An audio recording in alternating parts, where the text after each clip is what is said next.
Thank you for your testimony. Our final witness is Ms. Rodas, is recognized for 5 minutes. Good afternoon, Chairman McClintock, Ranking Member Japal, and distinguished members of the committee. It is an honor to be here. I thank you for the invitation to share my testimony. My goal is to inspire action to safeguard the lives of migrant children, including the staggering 85,000 that are missing. Today, children will work overnight shifts at slaughterhouses, factories, restaurants to pay their debts to smugglers and traffickers. Today, children will be sold for sex. Today, children will call a hotline to report they are being abused, neglected, and trafficked, and we don't know if they're going to get the help they need. For nearly a decade, unaccompanied children have been suffering in the shadows, and I have to confess, I knew nothing about their suffering until 2021, when I volunteered to help the Biden administration with the crisis at the southern border. As part of Operation Artemis, I was deployed to the Pomona Fairplex Emergency Intake Site in California to help HHS, Office of Refugee Resettlement, reunite children with sponsors in the United States.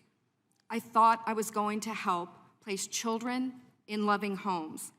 Instead, I discovered that children are being trafficked through a sophisticated network that begins with recruiting in home country, smuggling to the US border, and ends when ORR delivers a child to a sponsor. Some sponsors are criminals and traffickers and members of transnational criminal organizations. Some sponsors view children as commodities and assets to be used for earning income.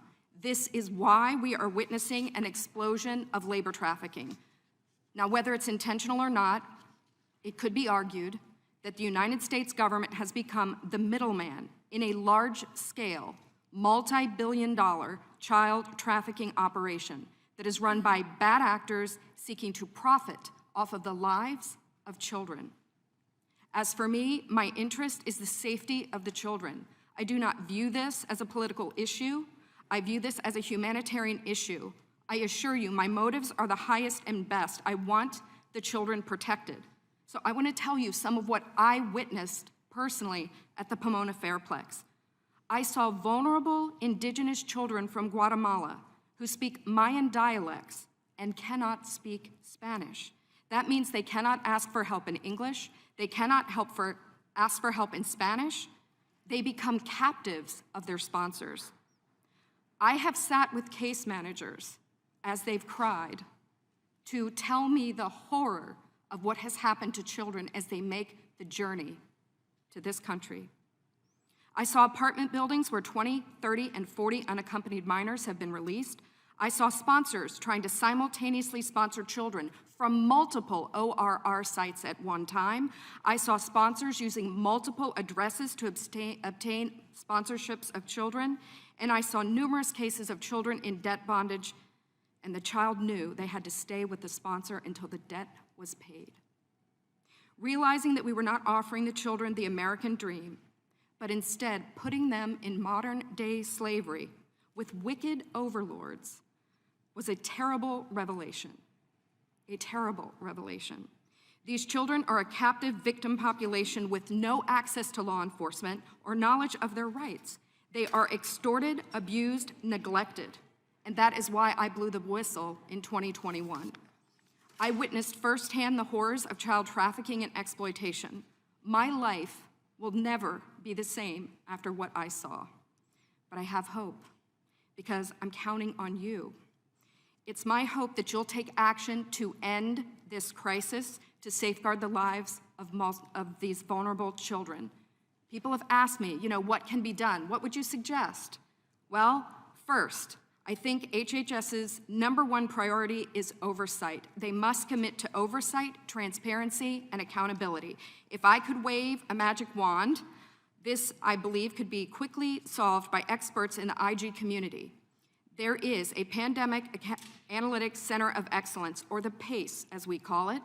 I believe if data analysts at the PACE could look at the data, children could be rescued, criminals could be prosecuted. If the PACE had access to this data, it shows where the children are and who has them. I think also we need to change the culture of speed over safety. Speed is the wrong performance measure when dealing with children. We need to revamp the vetting process of sponsors and have case managers who have investigative backgrounds, data analytics backgrounds, some certified fraud examiners. And I think we need to reimagine a system where the sponsor is the accountable party. Sponsors should be required to report to ORR. And lastly, stop retaliating against whistleblowers. Stop retaliating against the people who are trying to tell the truth to save the children. As it is written, a wise man listens to advice, while a fool continues in his folly, and HHS needs to be wise to care for these children. Thank you very much. Your time's expired. Okay, thank you seconds. for the opportunity. You're very welcome, and we'll get to questions now. Under the 5-minute rule, we'll begin Mr. Van Drew of New Jersey. Thank you very much, Mr. Chairman. First of all, I want to thank you for whistleblowing. It's people like you and all of you that when you come forward and tell the truth, those are big words, tell the truth. You know what? You want to know, and I'm going to be a little different, and I'm going to be a little bit political, because we have the other side of the aisle saying that we're hurtful, we're cruel, we're harsh, we're inhumane, our bill is bad. They were in the majority when this was all done. This is their plan. I've spoken to Mr. Mayorkas numerous times, more than once, more than twice, more than 3 times, and he has told me that there's nothing wrong. Everything is fine, everything is good, our system is working, and it's better than ever. The bottom line is we changed the system a number of years ago where we opened our gates, we opened our doors, but we don't have all the ability to take care of everybody all the time, and that's the truth. We have enough problems in America that we can only help legal immigrants and do things at a certain pace. We just can't let the gates be open, and that is exactly what was happening under this administration. It's exactly what they've done. I don't want to be partisan.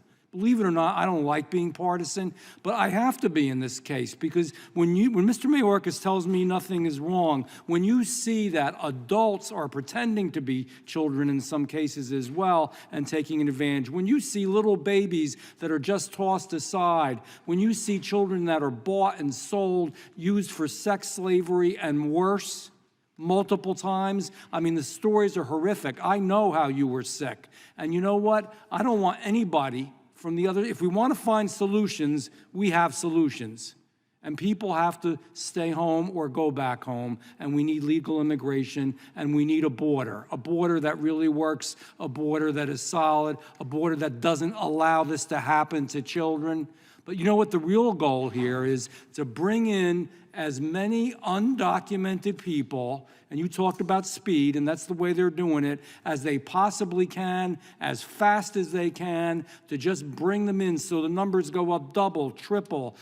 We see just millions upon millions of undocumented illegal immigrants. It doesn't do them good. It certainly doesn't do these children good, and that's what's cruel, that's what's harsh, that's what's inhumane, that's what's wrong in what's going on, and it has to be stopped. We do need a system, and we do have to look at HHS. That should have been done in the beginning 2 years ago when this all started.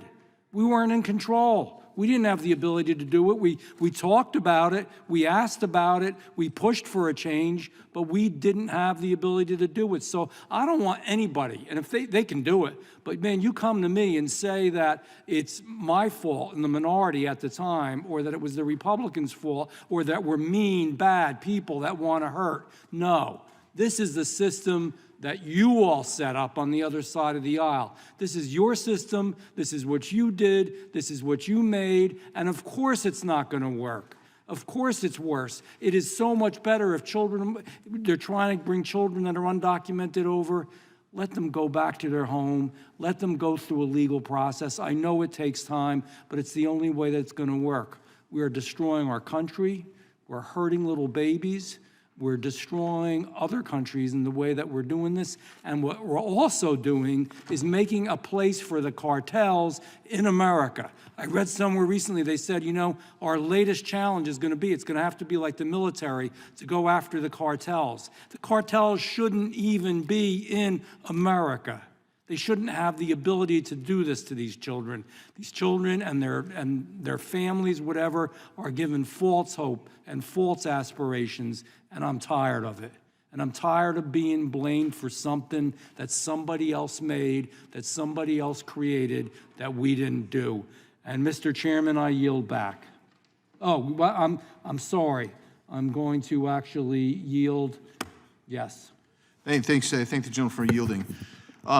Mr. Kerry, during your tenure of about 2 years, there were roughly 93,000 unaccompanied minors that came to HHR, or excuse me, ORR during your time. Is that a fair number?